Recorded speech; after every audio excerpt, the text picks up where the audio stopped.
Some people say that mass immigration into the United States can help reduce world poverty. Is that true? Well, no, it's not.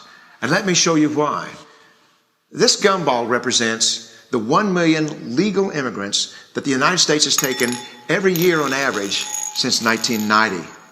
Now, who in the world deserves our humanitarian compassion?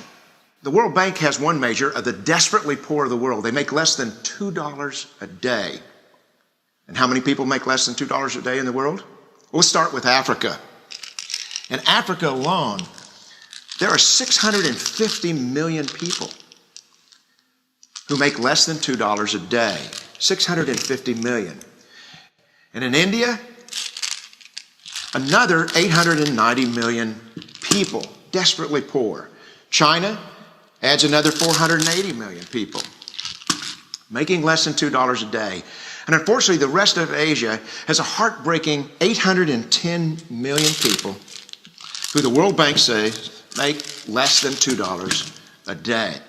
And finally, there's 105 million of Latin America's population that are desperately poor. All told, the World Bank says there are 3 billion people in the world.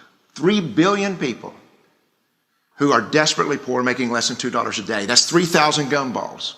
And every year, we take 1 million and suggest that we've somehow made a humanitarian difference. Of course, we don't pull our immigrants from these desperately poor populations, do we? These people are too poor, too sick, too disconnected to make it here as immigrants. We tend to pull our immigrants out of the better off poor of the world. And Mexico tends to define the type of immigrant that we bring here because the plurality of people come from Mexico. And Mexico is poor. How many people in the world live in countries that have average incomes lower than that of Mexico? And the World Bank tells us that that number is these 3 billion plus another 2.6 billion people. 5.6 billion people in the world who live in countries with average incomes below that of Mexico.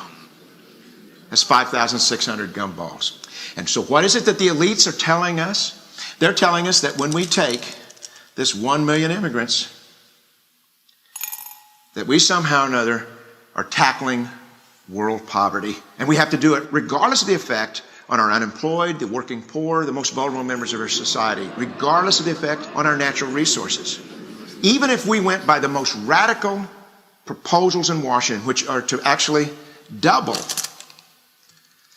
our immigration to 2 million a year, which would totally overwhelm our physical, natural, and social infrastructures, we couldn't make a noticeable difference. And we may be really hurting the impoverished people of the world because the million that we do take are among the most energetic, often the better educated, certainly the most dissatisfied people that if they did not immigrate would be the agents for change to improve the lot of all the people in these countries. The true heroes in the global humanitarian field are the people in these countries who have the wherewithal to immigrate to another country, but instead stay in their countries, to apply their skills to help their fellow countrymen.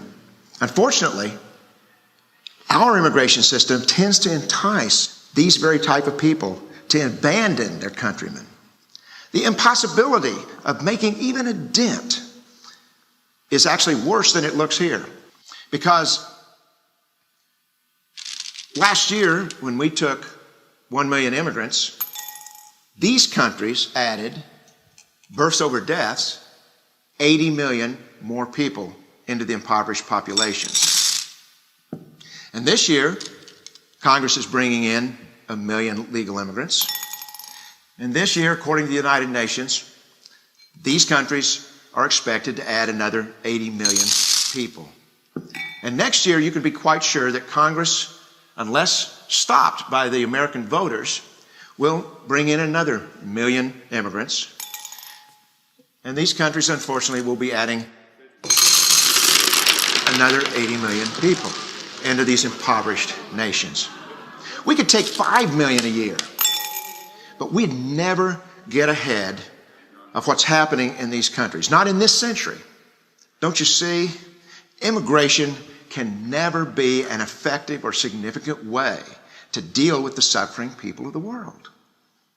They have to be helped where they live.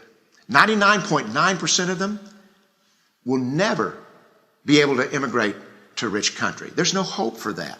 They have to bloom where they're planted.